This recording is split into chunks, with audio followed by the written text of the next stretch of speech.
विश्व को शांति का संदेश देने वाले महाकारुणिक भगवान गौतम बुद्ध जी के चरणों में कोटि कोटि नमन करते हुए, बोधिसत्व बाबा साहेब जी के चरणों में कोटि कोटि नमन करते हुए आप सभी को मेरा गर्व से नमो बुद्धाय जय भीम। साथियों, हम बात कर रहे हैं बुद्ध और उनके धम्म की। तो आज जो हम बात करेंगे वो करेंगे दूसरे खंड के चौथे भाग की, जन्मभूमि का आवाहन। तो और उसका जो पहला जो अध्याय है वो है राजा सुद्धोधन से तथागत बुद्ध की भेंट। तो जब सारीपुत और मोगलैन को तथागत बुद्ध ने धम्म की दीक्षा दे दी थी, तो उसके 2 महीने तक वो राजगृह में ही ठहरे थे। ये समाचार उनके पिता राजा सुद्धोधन को मिला और उन्होंने एक संदेश भिजवाया कि वो मरने से पूर्व अपने पुत्र को देखना चाहते हैं और जिस धम्म के लाभ को वो दूसरों को बांट रहे हैं, उसी धम्म से अभी उनके पिता और सगे संबंधी जो है वंचित हैं। तो ये सोचकर उन्होंने अपने दरबारी के पुत्र काल उदाई को संदेश लेकर भेजा। वो तथागत बुद्ध के पास पहुंचे और उन्होंने वो संदेश वहां सुनाया और कहा कि आपके पिता आपकी प्रतीक्षा ऐसे कर रहे हैं जैसे जो कमल के जो कमलीन होते हैं उनको जैसे सूरज की रोशनी की जरूरत होती है, इसी तरीके से बिल्कुल आपके पिता भी आपकी राह देख रहे हैं। तो तथागत भगवान बुद्ध ने उनका जो संदेश था उसको स्वीकार किया और वो अपने विशाल भिक्खु संघ के साथ कपिल वस्तु के लिए रवाना हुए। लेकिन वो धीरे धीरे चल रहे थे, धीरे धीरे वो लोगों को करुणा मैत्री का पाठ पढ़ाते हुए चल रहे थे। लेकिन जो कालुदाई था वो जल्दी से वहां पर चला गया। तो उसके बाद उन्होंने देखा कि जो है वो धीरे धीरे, क्योंकि उसको वो सूचना उनको देनी थी, यानी कि राजा सुद्धोधन को देनी थी और उन्होंने वो सूचना राजा सुद्धोधन को दी। राजा सुद्धोधन वो समाचार पाकर बड़े खुश हुए और उन्होंने उनके आगमन का जो है बहुत अच्छी से उन्होंने तैयारियां भी की। और जब वो आए तो वो अपने सगे संबंधियों को, अपने मंत्रियों को, अपने पत्नी प्रजापति को लेकर तथागत बुद्ध से मिलने के लिए उनके आगमन का स्वागत करने के लिए गए। जब उन्होंने अपने पुत्र को दूर से आते हुए देखा तो उन्होंने देखा कि उनके चेहरे पर एक बहुत तेज है। उनके चेहरे का तेज, उनके चाल को देखकर उनके जो है मुखमंडल पे जो शांति जो उनको दिख रही थी, वो ये समझ गए कि निसंदेह ये हमारा पुत्र ही है। लेकिन वहां पहुंचते ही उनका मन कर रहा था कि वो उनको सिद्धार्थ कहकर पुकारे, लेकिन उनके धार्मिक पद के वजह से वो अपने रथ से उतरे और उनका अभिवादन किया, उनका वंदन किया और वो उनको यकीन हो गया कि अब ये हमारा पुत्र जो है सिद्धार्थ नहीं रहा, अब ये बुद्ध हो गया है, अब ये सम्यक संबुद्ध है, अब ये अरहत है, अब ये पूरे संसार का शिक्षक है, अब ये सत्य का राजा है। तो अब उनके मन जो था वो उनको ये सिद्धार्थ कहने के लिए वो साहस ही नहीं जुटा पाए। लेकिन वो सिद्धार्थ को बोलना चाहते थे, लेकिन वो नहीं बोले। फिर तथागत बुद्ध के सामने बैठते हैं और उनके मन ही मन वो कहते हैं अपने मन ही मन की पुत्र सिद्धार्थ, अब तुम आ जाओ, लौट आओ, अपने माता पिता के पास लौट आओ। ऐसा वो मन ही मन तथागत बुद्ध से कहते हैं। तो वो बहुत, लेकिन उनके दृढ़ संकल्प को देखकर, उनके जो चेहरे पर जो हाव भाव थे उसको देखकर वो कहने की साहस नहीं जुटा पाए, और वो उनके चेहरे पर उदासी छा गई और वो अपने जो दुख में वो दुखी हो गए। तो बड़े दुखी हुए। तो फिर वो कहते, तथागत बुद्ध उनसे कहते हैं कि मैं जानता हूं कि आपके जो अंदर दुख है वो आपके पुत्र के वियोग में है। आपका जो पुत्र चला गया है उसके वियोग में आप बहुत दुखी हैं। लेकिन मैं ये आपको ये कहना चाहता हूं कि जिस प्यार से, जिस प्रेम से आपका हृदय गदगद हो रहा है, आप इसी प्यार को दूसरे लोगों में बांटे, दूसरे लोगों को करुणा दें, मैत्री दें और उन्हीं को गले लगाइए। फिर आपको अपने पुत्र से भी बड़ा कोई पुत्र मिल जाएगा। तो ऐसा तथागत बुद्ध उनसे कहते हैं कि आप दुखी मत होइए, आप सभी को अपने गले लगाइए, सभी के साथ करुणा रखिए, सभी के साथ मैत्री रखिए। तो ऐसा वो कहते हैं। फिर उसके बाद में जो वो राजा शुद्धोधन उनको और उनके विशाल जो उनका भिक्खु संघ था उनको अपने घर खाने पर बुलाते हैं।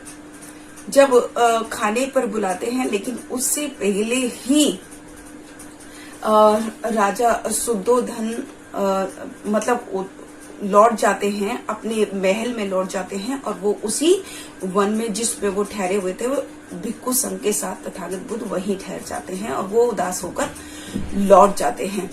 तो फिर उसके बाद अगले दिन सुबह जो बुद्ध थे और उनका जो विशाल संघ था वो अपने गेरुए रंग को पहनकर, मिट्टी वाले रंग को पहनकर और अपना मिट्टी जैसा भिक्षा पात्र को लेकर वो भिक्षाटन के लिए जारिका कर रहे होते हैं। ये खबर पूरे जो है कपिलवस्तु में फैल जाती है और इस खबर को सुनते के साथ ही तुरंत राजा शुद्धोधन अपने रथ पे दौड़े दौड़े तथागत बुद्ध के पास आते हैं और उनसे कहते हैं कि आप ऐसा मेरा मतलब क्यों अपमान मेरा ऐसा कर रहे हैं, आप यहाँ पर भिक्षाटन क्यों कर रहे हैं, इससे तो मेरा अपयश फैलेगा। क्या आपको नहीं लगता कि मैं आपको और आपके जो भिक्खु संघ है उसको भोजन आसानी से करा सकता हूँ? तो आप ऐसा भिक्षाटन क्यों कर रहे हैं? आपको ये नहीं करना चाहिए, क्योंकि ये हमारे वंश की परंपरा नहीं है। भिक्षा मांगना हमारे वंश की परंपरा नहीं है। तो अब वो तथागत बुद्ध राजा शुद्धोधन से कहते हैं कि निश्चय ही आप राजाओं के परिवार से संबंध रखते हैं और ये आपके वंश की परंपरा नहीं है। भिक्षा मांगना आपके वंश की परंपरा नहीं है, लेकिन ये मेरे वंश की परंपरा है। हम तो, हमारा जो जीवन है वो तो भिक्षा पर ही निर्भर करता है। तो ऐसा वो कहते हैं और तथागत बुद्ध उनसे कहते हैं कि एक उदाहरण देते हैं कि अगर पुत्र को कहीं से बहुत बड़ा खजाना मिल जाता है और उस खजाने की सबसे बड़ी कीमती चीज जो है वो अपने पिता को लाकर देता है, तो मैं भी अपने खजाने की कीमती चीज आपको देना चाहता हूँ। आप प्लीज, आप कृपया मेरे धन के लाभ को ग्रहण करें और मुझे अपना काम करने दें।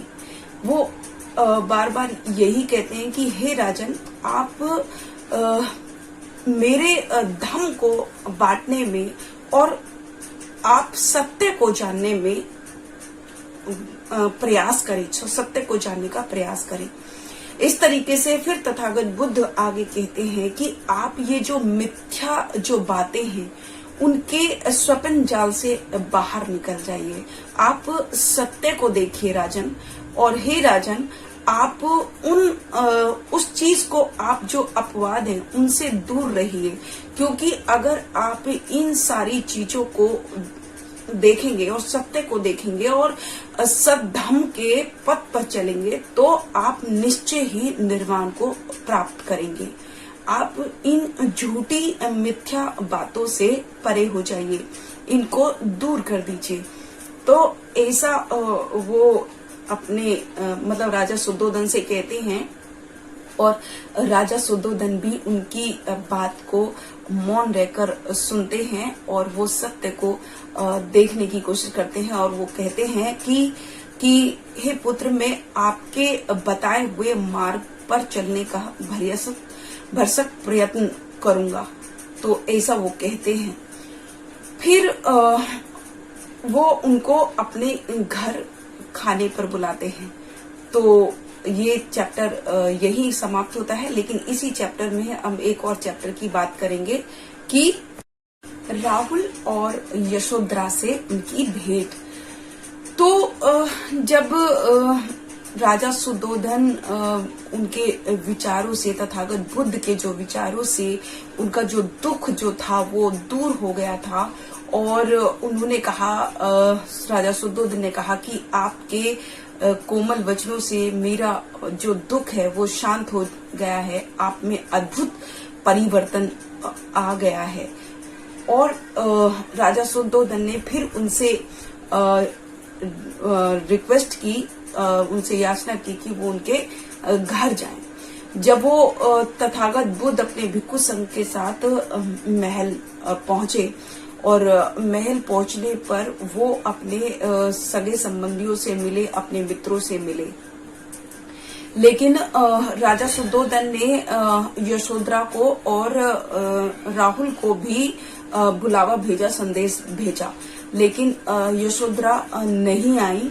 और उनको लगा कि अगर मैं जरा सी भी आदर की पात्र हूं तो वो मुझसे यही मिलने आएंगे, मैं वहां नहीं आऊंगी। तो ऐसा उन्होंने कहा और वो उनसे मिलने वहां नहीं आई। तो जब सब लोगों से तथागत भगवान बुद्ध मिल लिए थे तो उन्होंने पूछा कि यशोधरा कहाँ है। तो उनको पता चला कि उन्होंने यहाँ आने से इनकार कर दिया है।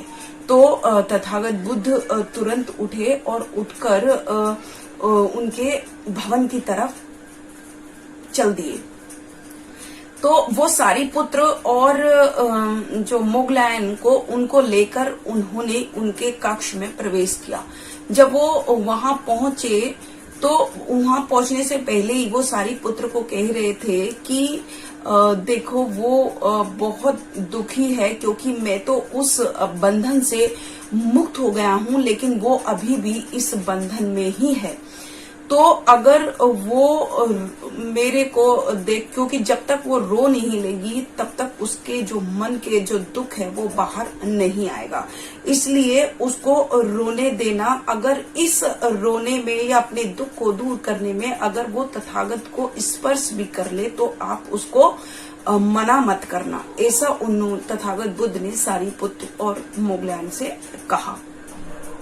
तो सारिपुत्र और मोगलायन के साथ उन्होंने उनके कक्ष में प्रवेश किया, और जैसे ही उन्होंने उनके कक्ष में प्रवेश किया तो वो अपने दुख को मतलब कंट्रोल नहीं कर पाई, और वो तुरंत ही तथागत बुद्ध के चरणों में गिरकर बहुत जोर जोर से रोने लगती हैं।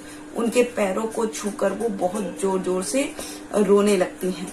लेकिन जब वो रोती रहती हैं तो उनकी नजर, क्योंकि तब तक वहां राजा शुद्धोधन भी आ गए थे, तो जब राजा शुद्धोधन की उनपे मतलब शुद्धोधन पर उनकी नजर पड़ी, रानी यशोधरा की नजर पड़ी, तो वो थोड़ी सी उनको लज्जा आई और वो तुरंत वहां से उनके चरणों से उठी और उठकर वो आदर भाव से वो पास में ही बैठ गई। जब वो पास में ही बैठ गई तब उन्होंने राजा शुद्धोधन ने तथागत बुद्ध से कहा कि मैं हे तथागत, मैं अपन यशोधरा की तरफ से आपसे क्षमा मांगता हूँ, क्योंकि लेकिन ये उसके अत्यंत प्रेम का नतीजा है, जो कि वो 7 सालों के बाद आपको देख रही है, इसलिए अपनी भावनाओं को वो उसकी भावनाएं उसके वश में नहीं है।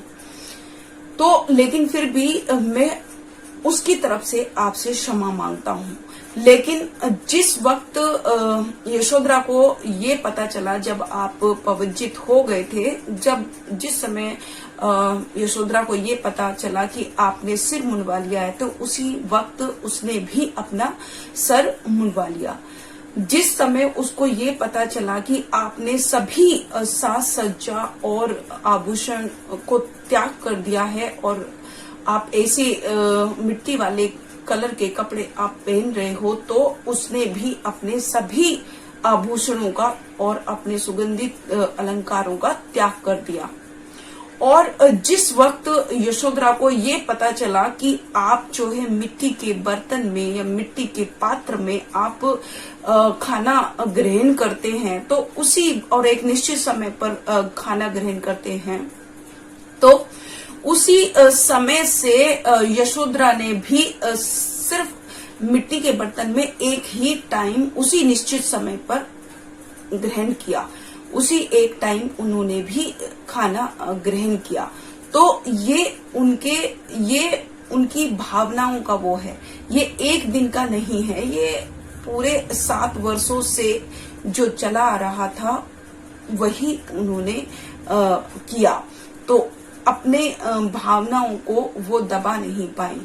तो ऐसा राजा शुद्धोधन उनको बताते हैं कि जिस तरीके का जीवन आप जी रहे थे, अगर आप नीचे सो रहे थे तो यशोधरा भी नीचे ही धरती पर ही सो रही थी। तो जिस तरीके का जीवन आप जी रहे थे बाहर रहकर, उसी तरीके का जीवन यशोधरा यहाँ रहकर जी रही थी। तो ये उसकी भावनाओं का ही नतीजा है जो वो अपने आप को आज रोक नहीं पाई। उसका स्नेह निकल कर आ गया। तो वो कहते हैं, फिर तथागत बुद्ध ये सारी बातें सुनते हैं और कहते हैं कि यशोधरा को याद दिलाते हैं कि आप अपने उस महान उसको त्याग को या महान जो आपका संदेश था उसको याद करो। जिस वक्त आपने मुझे पविजित होने पर मेरा साथ दिया था, आप उस चीज को याद करो। उसको याद दिलाते हैं तथागत बुद्ध, उस महान कृत्य को याद दिलाते हैं जो उन्होंने उनको इजाजत दी थी, क्योंकि यशोधरा ने ही तथागत बुद्ध को पविजित होने की इजाजत दी थी। उन्होंने उस वक्त अपने महान परिचय दिया था कि अगर यशोधरा ने कहा था कि अगर मैं आपकी जगह होती तो मैं भी यही करती। तो वो उसी प्रण को यशोधरा को याद दिलाते हैं और वो उनको याद भी आता है। तो लेकिन फिर वो अपने पुत्र को राजा की भांति, जो उनका पुत्र 7 वर्ष का हो चुका था राहुल, उसको राजा के भांति कपड़ों में उसको तैयार करती हैं और उनसे कहती हैं, यशोधरा कहती हैं कि वह जो महाशर्मन है, जिनकी छवि इतनी तेजस्वी है, वो तुम्हारे पिता है। और ये सुनकर जो उनका जो पुत्र है राहुल, वो कहता है कि मेरे कोई पिता नहीं, मैं सिर्फ और सिर्फ शुद्धोधन को जानता हूँ, राजा शुद्धोधन को जानता हूँ। तो वो कहती हैं, वो अपने पुत्र को गोदी में उठाती हैं और एक खिड़की में से झांककर वो कहती हैं कि वो जो महाशर्मन है, जो भिक्षुओं के बीच में बैठे हुए हैं, जाओ, उनके पास अक्षय निधि है, जाओ अपना संपत्ति का उत्तराधिकार उनसे मांगो। तो राहुल ये सुनकर तथागत बुद्ध के पास जाते हैं और उनको एकटक देखते रह जाते हैं और निर्भीकतापूर्ण कहते हैं कि क्या आप मेरे पिता नहीं हैं? तो सिद्धार्थ भगवान गौतम जो है चुप रहते हैं और वो कहते हैं कि आपकी जो छाया है, राहुल कहते हैं कि आपकी जो छाया है वो बहुत ही सुखकर है। लेकिन जो भगवान बुद्ध है वो आराम से अपना भोजन को खत्म करते हैं और आशीर्वाद देते हैं और महल से जाने लगते हैं। तो जैसे ही वो महल से जाने लगते हैं तो पीछे पीछे राहुल भी उनके साथ चलते हैं और राहुल कहते हैं कि मुझे अपना उत्तराधिकार चाहिए, मुझे मेरा उत्तराधिकार दो। तो तथागत यहाँ तक कि उनको इस बात के लिए कोई भी नहीं रोकता है, यहाँ तक कि तथागत बुद्ध भी नहीं रोकते हैं और वो सारिपुत्र की तरफ देख के कहते हैं कि मेरा पुत्र मुझसे उत्तराधिकार मांग रहा है, लेकिन मैं इसको अक्षय निधि नहीं दे सकता, वो सिर्फ दुख का कारण होती है। तो मैं उसको ऐसी आध्यात्मिक निधि दे सकता हूँ जो उसको पवित्र और निर्मल जीवन जीने के लिए उसके लिए सुखकर होगी, और ऐसी निधि जिसका कोई नष्ट नहीं कर सकता और वो हमेशा रहेगी, ऐसी निधि मैं उसको दे सकता हूँ, ऐसा उत्तराधिकार मैं उसको दे सकता हूँ। तो तथागत बुद्ध ने बहुत ही गंभीर संबोधित किया और राहुल से कहा कि मेरे पास सोने चांदी हीरे जवाहरात नहीं है, मेरे पास आध्यात्मिक निधि है। अगर तू चाहता है कि तू उसको संभाल पाएगा या उसको संभाल पाने में समर्थ होगा तो वो मेरे पास बहुत है। तो अगर तू चाहता है कि मैं तुझे अपना उत्तराधिकार दूं और तू अगर सहमत है तो मैं तुझे आध्यात्मिक निधि दे सकता हूं, अपना उत्तराधिकार बना सकता हूं। तो वो जो राहुल होते हैं वो दृढ़ता से उत्तर देते हैं कि हाँ, मैं आध्यात्मिक निधि लेना चाहता हूं, मैं आपका उत्तराधिकार बनना चाहता हूं। तो ऐसा वो तथागत बुद्ध से कहते हैं और वो तथागत बुद्ध के भिक्खु संघ में शामिल हो जाते हैं। छोटे से ही राहुल होते हैं और वो तथागत बुद्ध के भिक्खु संघ में शामिल हो जाते हैं। तो जब राजा शुद्धोधन को ये पता चलता है कि उनका जो राहुल है वो भी तथागत बुद्ध के भिक्खु संघ में शामिल हो गया है, तो उनको बहुत बहुत दुख होता है।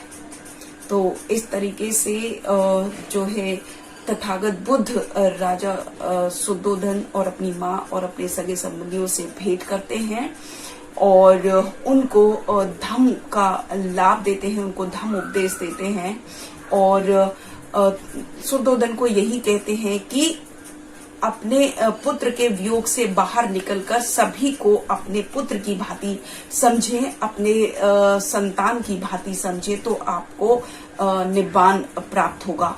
और ऐसा ही वो यशोधरा से मिलते हैं और राहुल से वो अपनी भेंट करते हैं, तो यशोधरा को भी उनकी बातें समझ में आती हैं और वो समझ जाती हैं कि अब ये सिद्धार्थ नहीं रहे, ये सम्यक संबुद्ध हो गए हैं और ये संसार के शिक्षक हैं और ये सत्य के ज्ञाता हैं। तो इनका जो धम्म उपदेश है उसको वो समझ जाती हैं, सत्य को जान पाती हैं और ऐसी ही राहुल भी सत्य को जान पाता है और बुद्ध के धम्म भिक्खु संघ में शामिल हो जाता है।